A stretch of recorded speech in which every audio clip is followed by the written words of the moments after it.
Patrick Laclémence, bonjour. Bonjour. Vous enseignez à l'Université de technologie de Troyes où vous êtes responsable du master ingénierie et management en sécurité globale appliquée. Alors nous allons parler des gilets jaunes. La question est, pourquoi est-ce que cette crise des gilets jaunes n'a pas donné lieu à une gestion de crise classique comme celle qui avait suivi par exemple les 3 semaines d'émeutes dans les banlieues françaises en 2005 ? Écoutez, c'est un constat d'abord qui est tout à fait positif. C'est-à-dire, en gros, vous constatez que la crise des Gilets jaunes est la crise de notre époque. Alors, je vais faire quelques ressemblances. Prenez la Coupe du monde de football. Vous allez rentrer en Coupe du monde et puis 4 semaines plus tard, vous allez terminer la Coupe du monde. Donc, vous êtes dans une gestion complète de l'événement. Vous mettez les moyens nécessaires, aussi bien au niveau des effectifs qu'au niveau politique, qu'au niveau judiciaire. Enfin, tout le système se met en place. Pour la crise des Gilets jaunes, c'est un autre problème. On voit bien que le rond-point, c'est un rond-point circulaire qui ne s'arrête jamais.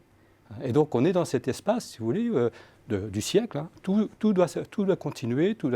Et en fait, les Gilets jaunes sont là pour perturber cet ordre établi. Alors, la problématique, c'est comment on prend les choses. Ça serait qu'une manifestation, il n'y aurait pas trop de difficultés. Mais on voit bien qu'on est en manifestation et en difficulté le samedi.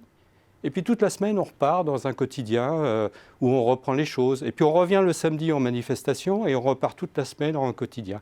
Et donc si j'osais, pour reprendre une équivalence, vous avez une bronchite d'un côté, qu'il faut soigner d'une manière difficile mais obligatoire. Puis de l'autre côté, vous avez une espèce de diabète, comme ça, qui continue sans arrêt, avec lesquels on s'infiltre sans arrêt. Et donc on voit bien que le politique a du mal à répondre à ça. Parce qu'il n'est pas tout à fait en crise, mais il n'est pas tout à fait en paix. Donc on voit bien qu'aussi l'opinion publique a des difficultés. Alors justement, quel est le rôle de l'opinion publique ? Écoutez, quand vous faites du maintien de l'ordre, n'importe comment, c'est primordial.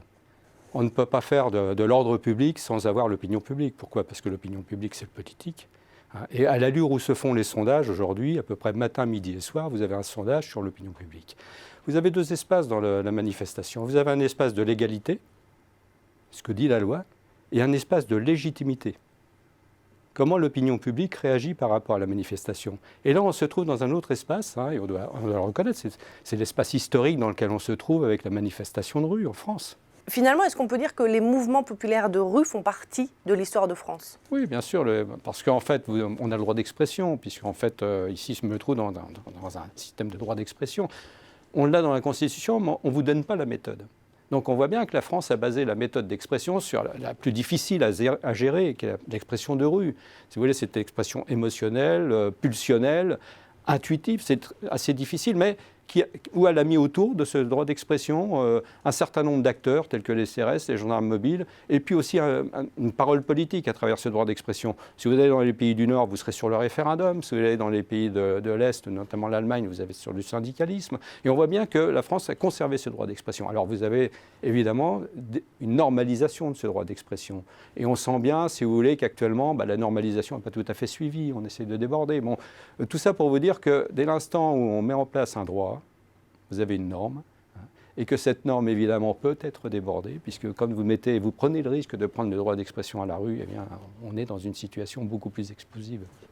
Eh bien, Patrick Laclémence, merci beaucoup pour ce regard décalé sur la crise des Gilets jaunes. Merci.